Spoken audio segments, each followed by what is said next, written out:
Hello survivors and welcome to another Walking Dead Road to Survival video, and in this video we will be taking a first look at Gold Mythic Protector Shane, who is going to be coming to RTS in a premium roadmap event. Now visually we have had Shanes in the game before, we have had Shanes in the Mythic era outside of his silver before, but this isn't very early in the storyline Shane, as it is a day one character. On the right hand side you can see him pretty much just in like a vest. And he's got the shotgun, he's got some like tear gas or some smoke grenades or something like that. He's got the pistol.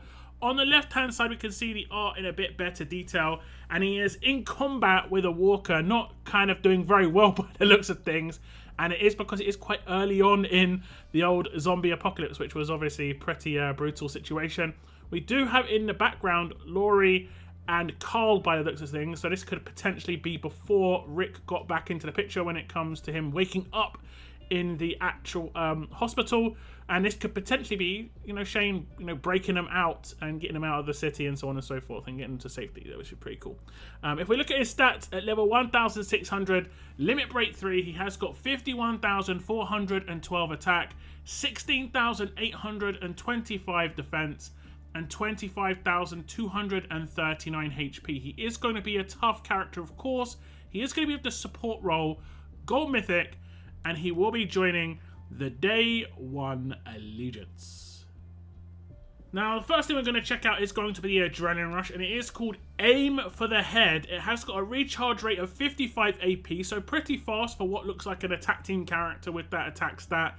This fighter and another teammate get 200% attack for 2 turns, make 4 attacks against an enemy for 250% damage, 1000% total, but plus 1 attack for each dead fighter on each team.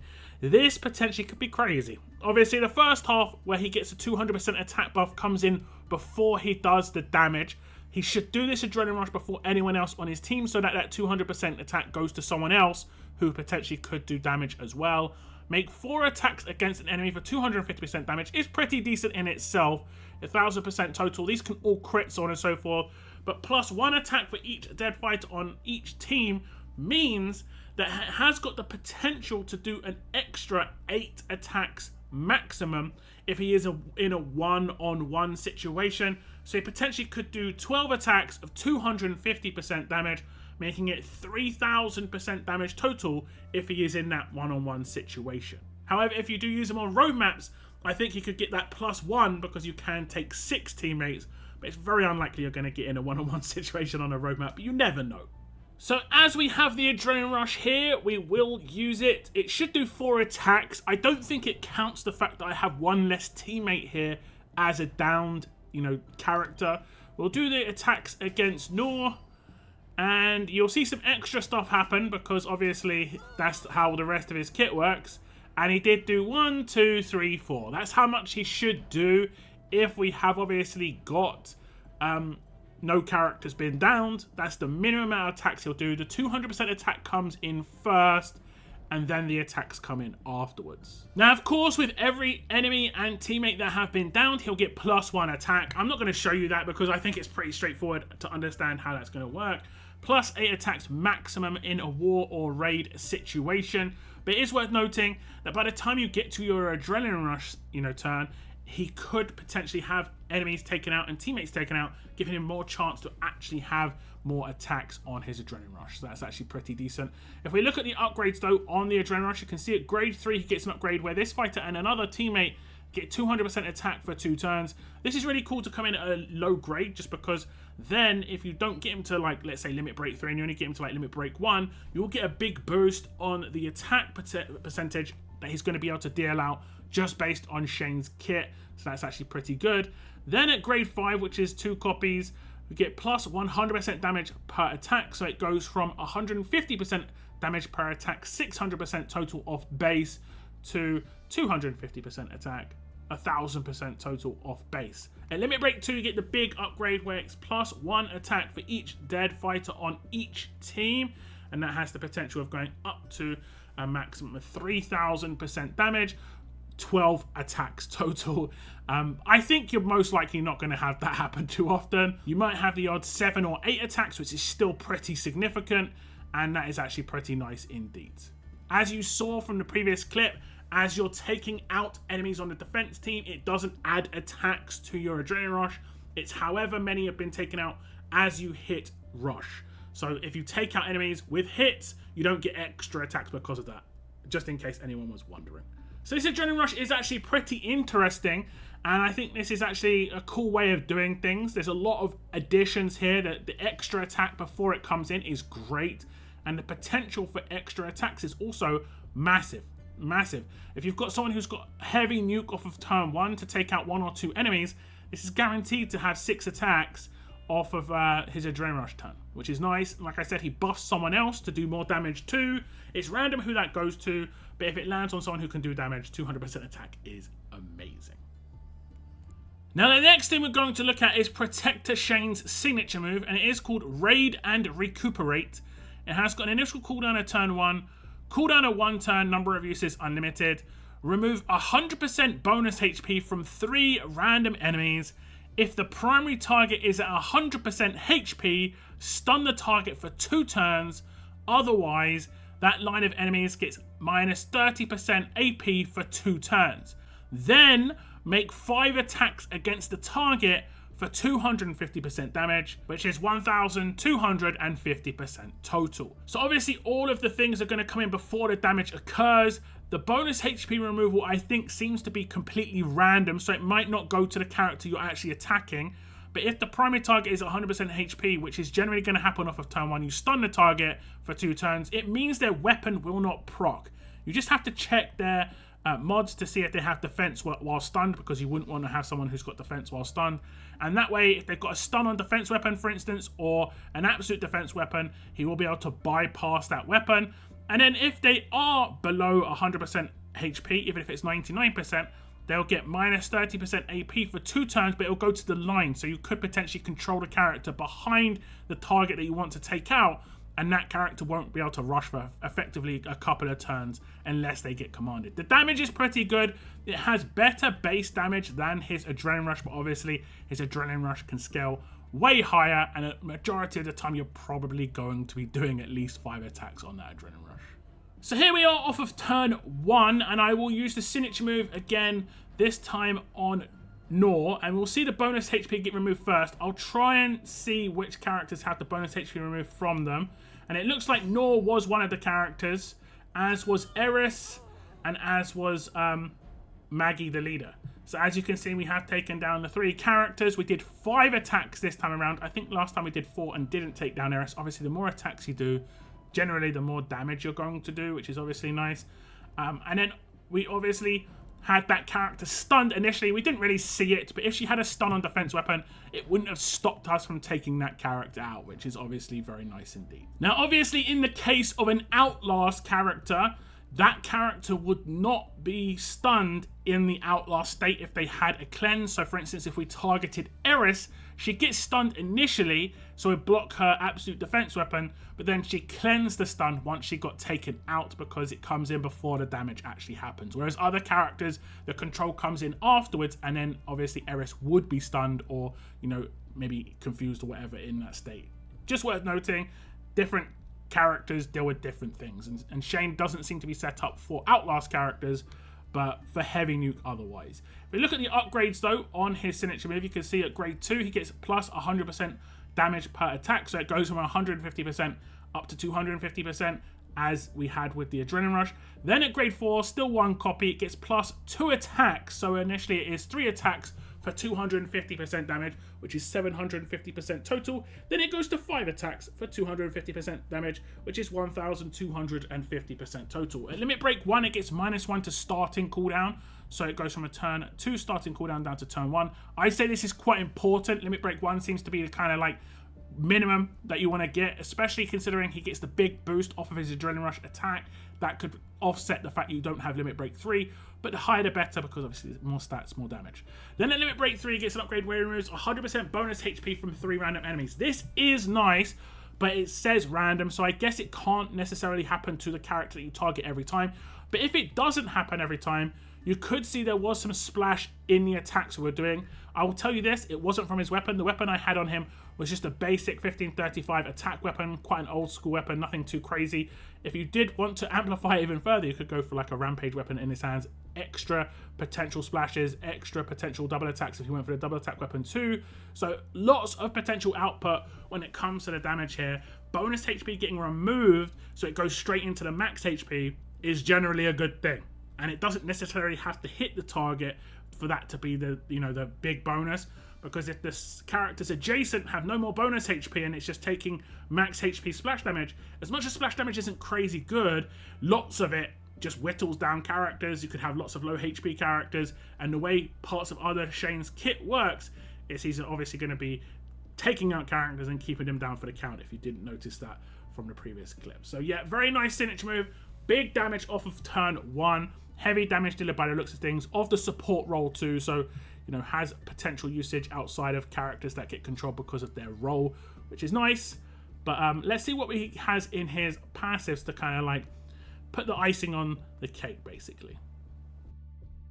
And we'll move across, and these are the mythic abilities of Protector Shane. These are his passive skills, of course. He is a support character, so he has cunning.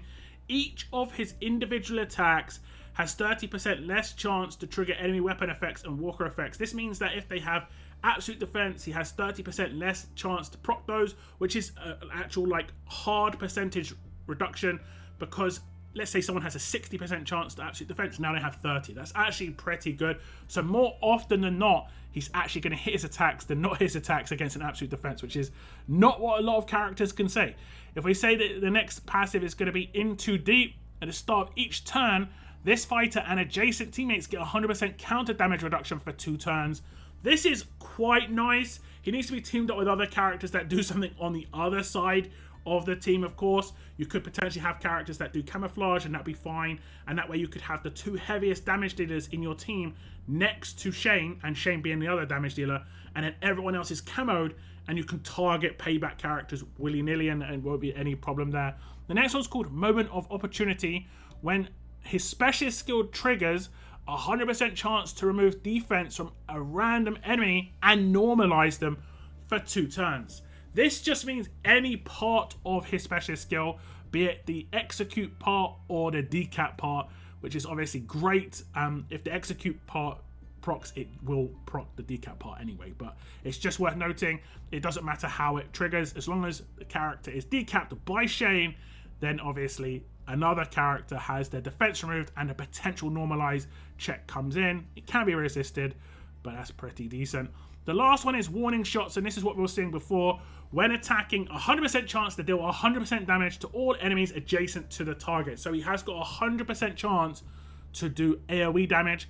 This is just good because of Guardian Shield removal. I like this quite a lot. It isn't massive damage, 100%, but it does stack with any other kind of AoE damage that he brings to the table. Like I said before, if he has a Rampage weapon, they stack together, added extra damage. Obviously, Rampage can hit anybody on the field, but AoE like this is adjacent, so it will just be adjacent characters. So if you remove like the Guardian Shield of the main target, and you do his signature move against them, you know that the first attack will remove the Guardian Shields from adjacents if they have it. Then other attacks will obviously start to do damage to them. And they could potentially already have their bonus HP removed. Then extra splash could come in from Rampage. If Rampage hits the same target that this hit, one of them will remove the Guardian Shield, the other one will deal damage to the character. So it's generally good to stack this stuff up for sure. His passives look pretty immense, and we'll check out how they potentially could work with a Rampage weapon, because he has not got you know, a Rampage weapon attached, to see if that amplifies the kind of damage output that he's going to be able to do. Okay, so as you can see, we are going to be attacking a team that has full Guardian Shields this time around. I am going to target the payback character because I shouldn't have too much of a problem here, because as you can see, I have got counter damage reduction on Shane and the adjacent teammates. I will have to figure something out about the characters on the other side, but in this case, Glenn is in a lot of trouble. I will command rush him. So the first attack will take out a Guardian Shield, or I could just maybe take it out with Glenn because he's going to get taken out anyway. And then we'll do the signature move. And then you'll see lots of splash come in. And Guardian Shields were getting removed as they were on the entire team. And you can see the big splash coming in because of the Rampage, and because of the actual splash on his passives. Now, I could command to Adrenaline Rush if I wanted to, and we got very lucky. The payback didn't hit Glenn. Glenn survived. But you do want to try and figure out something for the other side of the team, be it from a leader bonus or, you know, camouflage from someone else in the team for sure. Now, we did have his specialist skill proc a couple of times, but I didn't notice if it actually hit Eris, but she couldn't resist it anyway because she has resist. It's just worth noting, against characters with resist, they have a chance to resist. That's as simple as it gets. We'll read through the passives, and it says, at grade 1, we get the first half of In Too Deep. At the start of each turn, this fighter and adjacent teammates get 50% counter damage reduction for 2 turns. At grade 2, first half Cunning comes in when it's 15% less likely to trigger enemy weapon effects and walker effects when attacking. This works with his entire kit, Rush, Signature Move, and his basic attacks. Then at grade 3, he gets the second half of In Too Deep. Now 100% counter damage reduction for himself and adjacent teammates. Note this is at the beginning of each turn, so if it does get cleansed by an enemy, which can happen, he will reapply it at the beginning of his next turn, which is obviously fantastic. Moving on to the actual grades 4 and 5, we can say grade 4 comes in with the Moment of Opportunity Part 1. When triggering his specialist skill, 50% chance to remove defense up from a random enemy and normalize them for 2 turns. Then at grade 5, the first half of warning shots. When attacking, he has a 50% chance to deal 100% damage to all enemies adjacent to the target. Moving on into the limit breaks, we have at limit break 1, Cunning 2, where 30% less likely to trigger enemy weapon effects and walker effects when he does any of his kit. Then at limit break 2, we have Moment of Opportunity 2. When his specialist skill triggers, it's now a 100% chance to remove defense up from a random enemy and normalize them for 2 turns. The defense up removal alone is pretty decent. The chance to normalize them on top is a nice little bonus. At limit break 3, he gets the second half of warning shots. When attacking, there's a further 50% chance, making a 100% chance total to deal 100% damage to all enemies adjacent to the target. This character, from just using him in these like preview clips, reminds me a lot of Double Attack Dwight. If you remember, the first ever multi-hit character where they did attacks as part of their Adrenaline Rush. So for instance, did 2 separate attacks that could crit, could also proc things like AoE, Rampage, so on and so forth. This character is Dwight, but like 3 times more powerful when it comes to the potential output. So much splash, so much double attack and rampage potential. Really, really nice character. If you remember Dwight from back in the day, this character should fill that void on your roster. You could also compare Shane to someone like Priya in the S-Class era if you wish to. But very nice character potential. Won't get any issues when it comes to his role, when it comes to being damage, or when it comes to be control. Support does have some potential counters, and he won't get the bonuses from being a damage roll per hit. Attack buffs will help, but don't forget, crit multiplier works on all of his attacks, so you can get big numbers on those hits. Now, you've seen his specialist skill proc a few times, and I think you guys know what it is. Let's read through the information. It says, when this fighter lands the killing blow on a target, that target is decapped and cannot be revived. When this fighter attacks a target that has 20% HP or less, which is including bonus HP, the target will be immediately taken out. This is a pretty good specialist for someone who is a multi-hitter on the Adrenaline Rush, Signature Move, and obviously this works on basic attacks. Any hit that he has that takes down an enemy, when they're 20% or less HP, that will instantly take them out, no problems, but also they're down for the count. Unless they have any resist. There was a clip previously that I showed where I think Nor had done her Signature Move already, which gives her resists to Decap. So you do want to try and remove this from characters. With other characters, like, you know, ransack it away before you completely blow up a team with Shane. But for turn 1, there aren't too many that have that unless they have it in their specialist skill, which there are a few. There are a couple of specialists that have decap resistance. But generally speaking, if you take them out, they're out anyway. And if you target other characters that can be decapped first, you have a chance of normalizing the characters that can't be, and then when you take them out in the Signature Move, they would be decapped anyway. So there is a potential for Shane to be pretty nice in setting up his own specialist skill here. Now, Shane has no attached weapon. There's a multitude of ways you can go with this weapon. Very heavy hitting. You could go for more of a splash, double attack, RNG weapon. I think that's probably the better way to go. Just try and get as much splash damage out as possible. Guaranteed splash on the passive. Potential extra splash from the 4 slot when it comes to the rampage. And double attack potential is always nice. The more attacks a character do, the more viable double attack becomes. If they only do 2 attacks, it's pretty random. But in Shane's case, he does a minimum of 5 off of his signature move and potentially a minimum of 5 or 6 off of his adrenaline rush. And generally speaking, the double attack should proc at least once or twice, which would be pretty nice indeed. So this was a first look at Gold Mythic Protector Shane, and he is going to be coming to the game, like I said, and a premium roadmap event. Generally speaking, there are a couple of copies that are going to be accessible for people, and he does look pretty decent lower grade, but I think Limit Break 2 is where you want to get him if you want that passive for the Normalize, and Limit Break 1, generally speaking, if you want to get the best out of his signature move. Do tell me your thoughts, though, on Protector Shane as a new character coming to the game. I want to thank you very much for tuning in, and as always, keep on surviving, guys. Keep on surviving.